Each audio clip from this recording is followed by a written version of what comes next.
Hola, buen día. Mi nombre es Giovanni Méndez y junto con mis compañeros Alexis Gómez. Omar Guzmán. Franquitelli. Juan Pablo Andrés. realizamos este video como evidencia para nuestro proyecto de mecánica de fluidos. En el caso de simulación de flujo de fluidos en canales naturales, específicamente la interacción del flujo entre el río Magdalena y el río Coelho, esto en el municipio de Flandes, en el Tolima, considerando el río Coelho como uno de los más afluentes del país, pero que tiene peligro de bajo caudal debido a la gran demanda hídrica y al aumento de la temperatura. A continuación vamos a explicar qué archivos son necesarios y programas para realizar esta simulación. Bueno, para hacer esta simulación vamos a necesitar dos programas. El primer programa que necesitaremos será el QGIS. Esta es una extensión del programa ARGIS, en el cual vamos a poder contemplar la cartografía que vamos a utilizar en nuestro proyecto para la simulación. Para conseguir la cartografía que vamos a necesitar ingresar a esta página que es la ASF, donde encontramos todas las cartografías del país. Entonces lo que vamos a hacer es ubicarnos específicamente en nuestra localización, que es el río Coelho en Magdalena. De allí sacaremos la cartografía que nos arroja este programa, que nos bota algunos datos como son la ubicación, los resultados, alturas, escalas, coordenadas y niveles, que vamos a llevar posteriormente al programa AirPass para hacer la simulación. A continuación, el siguiente compañero hablará sobre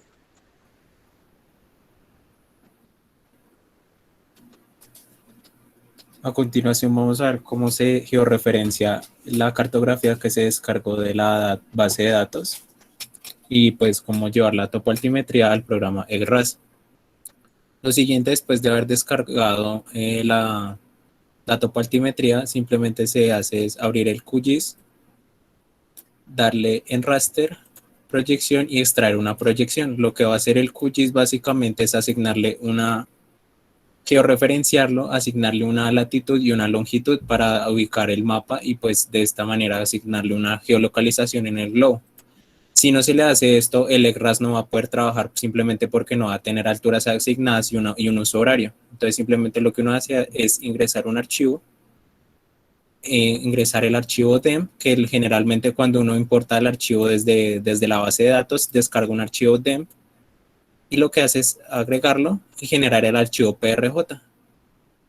El archivo PRJ lo que hace es generar esta base de datos. Luego, cuando ya se tiene esta base de datos, se procede a abrir el ECRAS, abrir un nuevo proyecto, crear un nuevo proyecto. Cuando se tiene el nuevo proyecto, se le da un nombre, un plan, que es para posteriormente poder guardar y poder editar sobre él. Como es un proyecto que se va a hacer en base a información 2D, podemos trabajar sobre una topoaltimetría. Entonces lo que se va a hacer es abrir el RASMapper, que es una aplicación, una herramienta para trabajar sobre archivos en formato 2D, que tienen una asignación de puntos altimétricos. Posteriormente lo que se va a hacer es primero asignarle a cartografía pues nuestra ubicación geográfica. Simplemente lo que hacemos es abrir en la carpetica y pues escribir referenciarlo, buscar nuestro PRJ, que fue lo que nos generó el QGIS. Aquí está, proyección PRJ. Una vez cargado, aquí nos muestra un uso horario, una latitud, una longitud, nos asignó un meridiano de Greenwich y una información de altura de puntos. Posteriormente realizado esto, ya podemos generar un nuevo terreno, dándole a crear nuevo terreno, agregar y agregamos el terreno, que es un archivo DEM, que es nuestra información de puntos altimétricos. Cuando se crean los archivos DEM, crea un archivo de este tamaño, de este tipo, donde si uno desplaza el puntero, cuando ya tiene la información geográfica y toda la georreferenciado, le muestra la altura del punto. Aquí podemos ver que muestra diferentes alturas de acuerdo a donde uno se ubique. Cuando ya está en el RASMapper la información topográfica, ya podemos empezar a trabajar. Simplemente lo que vamos a hacer es crear información sobre este sobre este archivo. Lo primero que se tiene que empezar a hacer es asignar geometría. Por ejemplo, dónde empieza el caudal, dónde termina el cuerpo, el río de agua, hacia qué lado empieza a correr el agua, hacia qué lado empieza a salir el agua. Para esto simplemente vamos a asignar un 2D Flow Area, que es como asignar el cuerpo de agua, como delimitar el área del cuerpo de agua. Simplemente lo que se hace es seleccionar esta opción y empezar a dibujar con el mouse a los bordes y darle un nombre. De esta manera, doble clic y se le asigna un nombre. Cuando se crea un nombre, esto queda de esta manera azul. Y ahora simplemente lo que se hace es crear acá un área límite, que es área baseline, y simplemente se le da un nombre. Entonces, empezar a ubicar, por ejemplo, vamos acá al Google Earth. Y vemos hacia dónde va el río y de dónde viene el río, ¿sí? Entonces, hacia qué lado va el agua y hacia dónde viene el agua. Entonces, lo hacemos igualmente acá. Entonces, aguas arriba es de dónde, hacia dónde va el cuerpo de agua. Aguas arriba es de dónde va el cuerpo de agua y aguas abajo hacia dónde concurre el cuerpo de agua. Entonces, lo que hacemos es crear esto y poner una línea y darle un nombre. Ya con esto, el programa automáticamente sabe hacia dónde va el agua y de dónde viene. Después de esto, simplemente es crear las condiciones de flujo de agua, que es en editar. Y bueno, acá se tiene que tener en cuenta que si es un flujo continuo de agua, si el flujo está o si el agua está estática, pero como es un río que tiene un caudal y maneja volúmenes de agua, se le tiene que asignar un steady flow data, que es para cuerpos de agua en movimiento. Una vez aquí, como ya se quedaron las condiciones de río aguas arriba y aguas abajo, se le asigna una pendiente para que el río corra. Entonces se le va a asignar una pendiente de 0.02 metros. Es una pendiente bastante pequeña. En la condición de aguas arriba, simplemente lo que se va a hacer es abrir la opción de Flow Hydrographic, que es como la condición hidrográfica en la cual se está trabajando. Acá lo que se va a hacer es, se tiene que tener un periodo de caudal, en lo cual generalmente se hacen periodos y muestras de tiempo y se ve a las cuantas horas, en cuál punto, digamos, por tomar un ejemplo. En este punto, a la hora 1 pasó un caudal de 6 metros de agua por segundo, a la hora 2, 6 metros, a la hora 3, 10 metros de agua. Esta información se tiene que llevar a esta tabla. Y aquí es donde se llenó esta información. A las 24 horas pasó un caudal de 6, a las 25 un caudal de 20 y se llena toda esta información. Aquí se le asigna también una pendiente porque también el caudal está asignado hacia una pendiente y se le asigna una fecha de inicio y una hora de inicio. Para ambos casos, porque como tenemos dos cuerpos de agua que se van a intersectar, también hay dos condiciones de corriente. Lo mismo, una fecha de inicio y un periodo de inicio. Se le asigna una pendiente y se le da OK.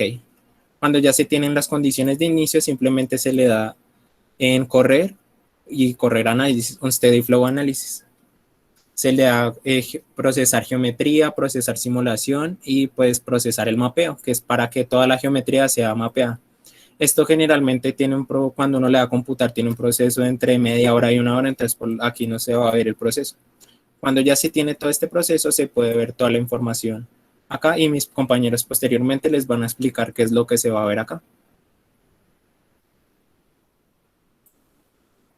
Ok, comencemos a ver o evidenciar la profundidad en la simulación. En este podemos ver las zonas demarcadas como más profundas, aquellas que tienen el color más oscuro. Esto indiscutiblemente va a afectar el caudal del río, es decir, si la profundidad del río disminuye en alguna zona, va a aumentar la velocidad. Y el caso contrario, también los procesos de inventarios se van a ver evidenciados por medio de este proceso.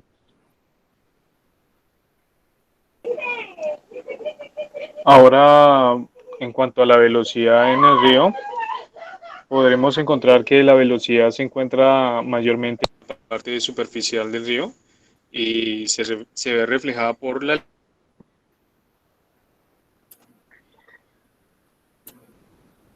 Bueno, ahora pasamos a ver al cambio de temperatura o la temperatura.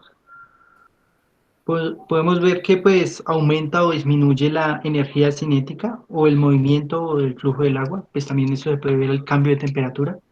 En este caso pues la temperatura se considera representación de la energía cinética interna de las moléculas que integran el cuerpo estudiado, pues en este caso del agua o pues del flujo del agua. Esta energía cinética se manifiesta en forma de agitación térmica que resulta de la colisión entre las moléculas que forman el agua.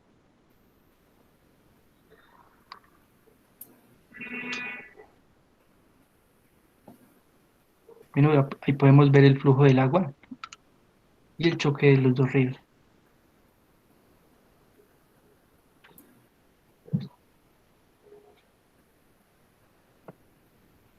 Y nada, para finalizar, agregar un dato que el caudal promedio del río Magdalena es de 7.200 metros cúbicos sobre segundo. Ese está directamente relacionado con la velocidad, con la profundidad y el ancho del río. Esto sería todo y muchas gracias por su atención.